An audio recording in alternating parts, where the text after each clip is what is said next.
안녕하십니까 부모님 반갑습니다. 대체 메시지 영재교육의 전진영 원장입니다. 자, 이제 또 새해가 이제 시작됐고 올해 이제 시작되어지면서 겨울방학을 맞이한 우리 제자들 분주하게 움직이고 있을 것 같습니다. 그에 따라서 또 우리 제자들을 이렇게 서포트해 주시는 우리 부모님들의 움직임도 덩달아 급해진 것 같은 느낌이 듭니다. 자, 근데 이 우리 제자들이 공부를 갖다가 하는 건 좋지만요, 이번 겨울방학 너무 힘들어하지 않나요? 또 너무 힘들어하는 우리 제자들을 위해서 또 스키장이나 또 다른 곳에 가서 이렇게 풀어준다고 데리고 가시지는 않나요? 자, 근데 이런 과정들에 대한 이 부분들을 우리가 볼 때 이것이 우리 부모님을 위한 건가? 아니면 우리 제자들을 위한 건가? 아니면 우리 제자와 우리 부모님 함께 위한 건가? 이거 한 번쯤은 정말 생각해 봐야 되지 않을까요? 아이가 이 공부하고 있는 부분에 대한 어떤 보상으로서 가는 것도 없지 않아 있을 것 같은 이 겨울방학의 우리 여행. 자, 과연 부모님은 여행 가서 우리 제자들에게 또 어떻게 이야기들 하시고 계실까요? 정말 궁금합니다. 자, 그런데 오늘 우리 자녀들이 공부를 할 때 정말 추진력 있게 우리 텐션 업 해서 우리가 공부할 수 있는 방법을 하나 알려드리려고 해요. 왜 그러냐면 제가 어제 이 학원에 또 이제 출근을 하면서 예전에 가르치던 제자들의 부모님들을 잠깐 길가에서 뵀는데 사실 그 길에서 뵌 부모님들의 그 걱정은 그때나 지금이나 별로 큰 차이가 없더라고요. 아이들은 성적을 해서 원하는 학교에 갔고 그 학교에 가서 열심히들 공부하려고 하는 준비들을 하고 있더라고요. 하지만 우리가 목표는 이제 1차적으로 이루었지만 2차적인 목표에 대한 부분에서 우리 자녀와 그다음에 부모님의 갈등은 분명히 있는 것 같습니다. 자, 근데 그런 갈등에 대한 부분에서 우리가 해답이 있을까요? 해답은 없어요.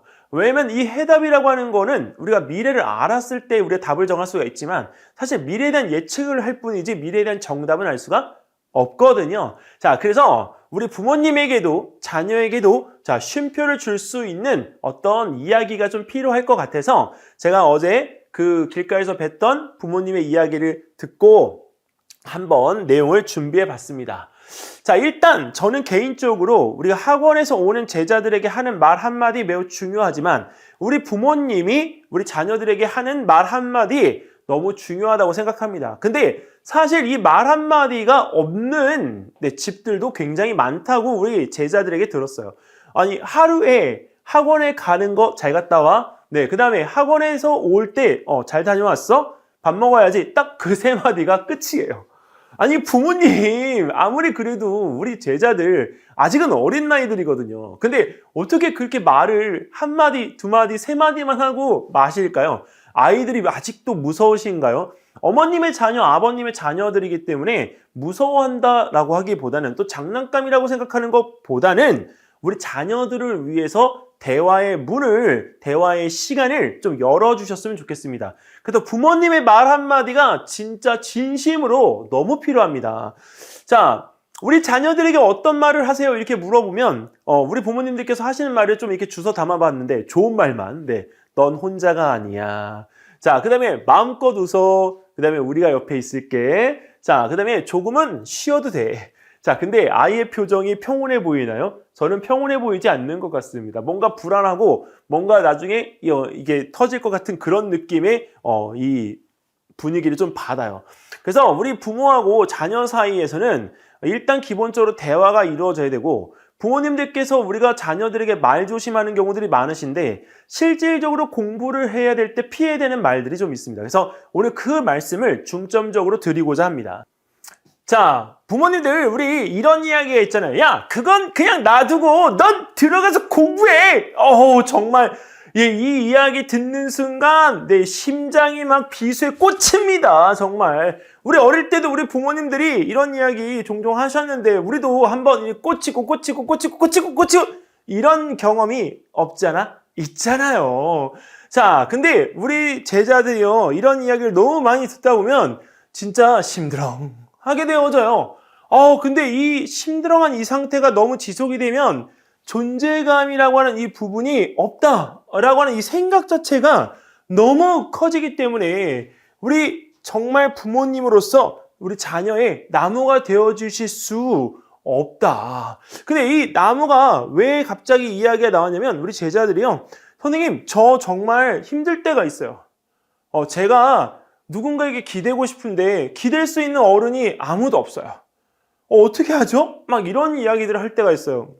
근데 사실 이런 그 생각이 예전에는 이제 고등학생들이 이런 이야기들을 많이 했었는데 지금은 중학생, 그리고 좀 더 어려서는 초등학교 한 5학년, 6학년만 돼도요, 본인들이 사색에 잠겨 있다가 이런 이야기를 내뱉습니다. 자, 근데 그런 부분에서 나무가 되어줄 어른이 있다라고 한다면 사실 이런 걱정할 필요가 없겠죠. 이게 자녀가 잘못한 거를 가려주는 이 나무 말고요. 정말 한번 그냥 아무 말 없이 이렇게 기대서 내가 쉴 수 있는 어른의 등이 있으면 좋겠다라고 말씀을 드립니다. 근데 이런 나무가 되어질 어른이 주변에 없다? 그러면 우리 자녀들은 정말 대화가 이제 안 된다 이렇게 판단되어지기 때문에 대화 거부하는 이런 사례가 정말 많아집니다. 우리 남학생이든 여학생이든 진짜 이 방문을 닫고 들어가서 방문이 안 열리는 이 순간 부모님들이 그러겠지. 방문 안 열려서 속 터지지만 어쩌겠어. 화를 내는 것보다는 조금 더 나은 것 같은데 이런 생각들을 하실 수 있는데 그럴 경우에는 뭐 방문을 열어놓는다? 아니면 방문을 다 닫힌 상태에서 조바심을 낸다? 이런 것보다는 대화를 통해서 자녀가 자꾸 밖으로 나올 수 있도록 도와주시는 것이 효과적입니다. 자, 공부하는 자녀의 존재가 점점 이 집안의 서열화 되어졌을 때 높아지는 경우는 정말 어른으로서 우리 아이를 관리하기가 너무 힘들어져요. 왜 그런 경우 있잖아요.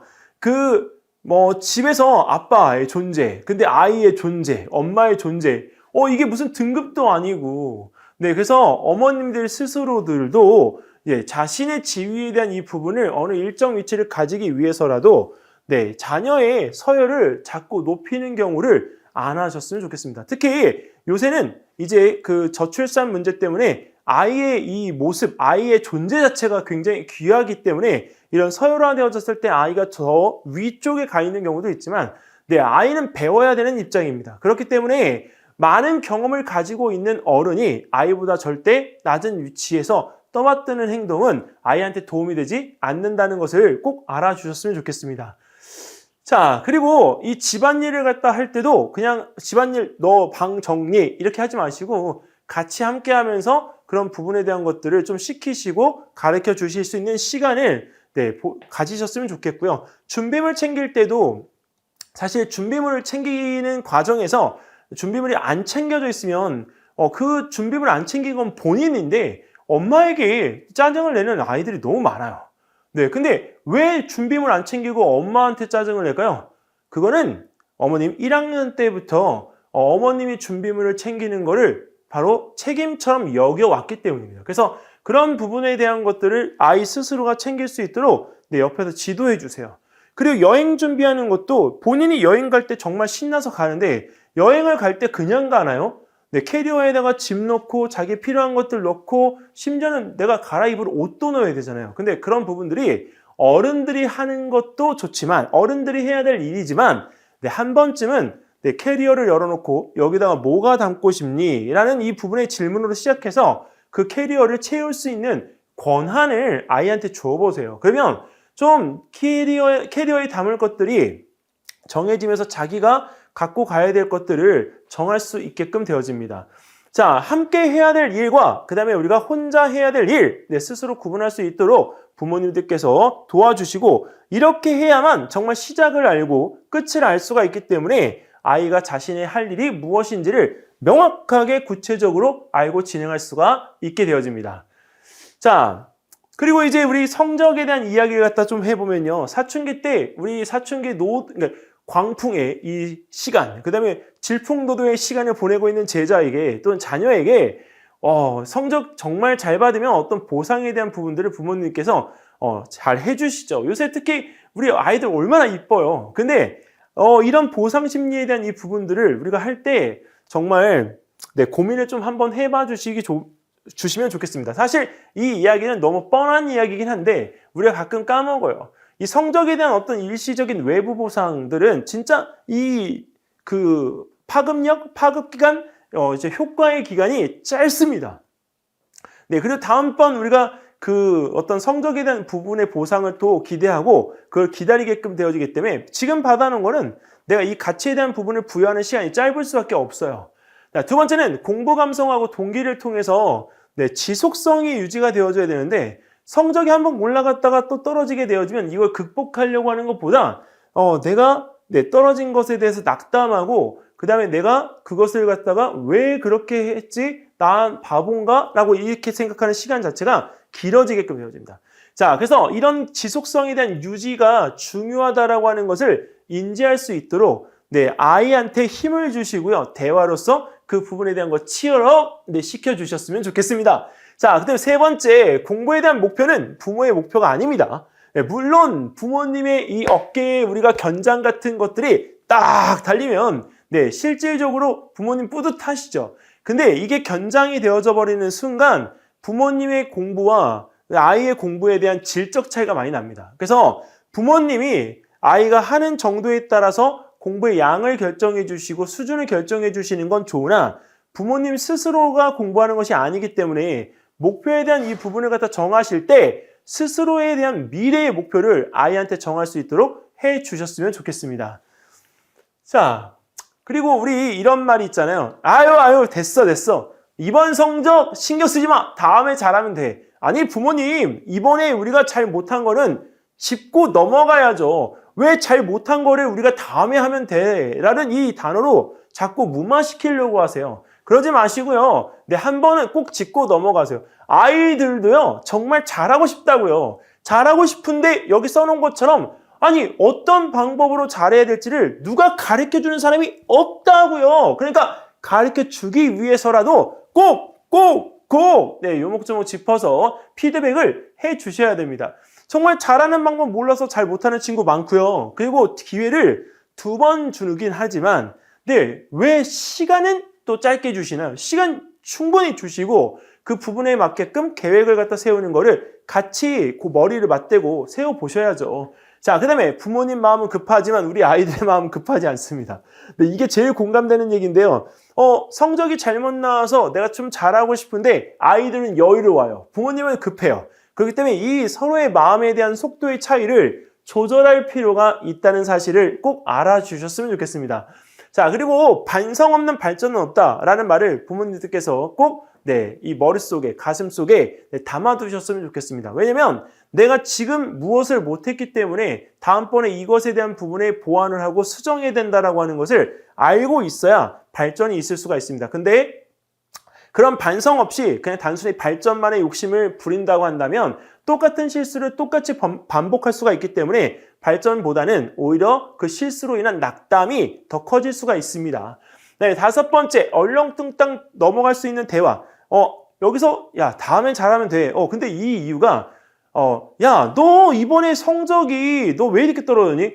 아 엄마 왜 그래 나한테? 이렇게 하면 어머님이 갑자기 아니 이 녀석이 어디서 화를? 이게 아니라 아니 너 나한테 왜 화를 내? 네가 지금 잘못해서 성적이 나온 것에 대한 거는 나한테 화를 낼 게 아니라 너 스스로가 너 자신에게 화를 내야 되는 거 아니야? 라고 이렇게 이야기를 해보시는 건 어떨까요? 그래서 그런 부분에서 구체적으로 침착하게 일목요연하게 정리를 해주시면 아이 스스로도요 꼼짝없이 그 부분에 대한 것에 대해 이야기를 들을 수밖에 없습니다. 서로 같이 옥신각신 화내잖아요. 그러면 대화 자체가 안 되고 그 다음에 이 부분에 대한 것들의 대화를 풀어나갈 수 있는 기회를 놓치게끔 되어집니다. 그러다 보니까 나중에 어떻게 되죠? 얼렁뚱땅 그 시간이 가니까 방금 전에 이 하는 방법을 잘 몰라서 했던 친구가 그 기회마저도 잃게 되고요. 시간은 더 짧아지기 때문에 다음번 결과 불보듯 뻔하게 망칠 수밖에 없습니다. 자, 그리고 구체적인 변화를 언급하는 대화는 꼭 해주십시오. 이번에 야, 너 이게 좀 바꾼다고 해보더니 어때? 야, 너 열심히 하는 게 눈에 보여. 야, 수학 문제 푸는 게 지금 달라진 것 같은데? 그래, 이렇게 하면 너 다음번에 좋은 결과를 얻을 수 있을 거야 라고 구체적으로 다음에 잘하면 돼! 라고 이렇게 이야기를 부탁드리겠습니다. 자, 그리고 어머님, 아버님, 자녀에게 꼭 부탁드리겠습니다. 뭐냐면 일단 본인 혼자가 아니라는 사실, 내가 주변에 너를 지켜보면서 같이 함께하고 있다는 사실. 그래서 부모로서 너를 지키고 있다, 너를 함께하고 있다, 너 옆에 있다라고 하는 사실을 꼭 알려주세요. 부모님들께서 그거를 꼭 기억해 주셨으면 좋겠습니다. 그래서 엄마나 아빠가 아닌 나를 위한 공부를 하도록 도와주시고요. 그 다음에 외적 보상이 아니라 마음으로 보상받을 수 있는 내적 보상에 대한 부분들을 적절하게 고민하셔서 함께 하실 수 있는 시간들이 있으면 좋겠습니다. 자, 그 다음에 당연한 위로보다는 구체적인 피드백이 오히려 더 도움이 된다는 사실 꼭 기억해 주셨으면 감사하겠습니다. 자, 아이는 어머님, 아버님의 소중한 자녀입니다. 자, 그래서 엄마, 아빠 사랑해요라는 이 단어를 자주 들으실 수 있도록 아이에게 말할 수 있는 기회를 열어주시고요. 정말 무한한 칭찬 부탁드리겠습니다. 자, 지금까지 대치 MSG 영재 교육의 전진웅 원장이었고요. 다음번에 또 좋은 내용으로 부모님들에게 또 찾아뵙도록 하겠습니다. 감사합니다.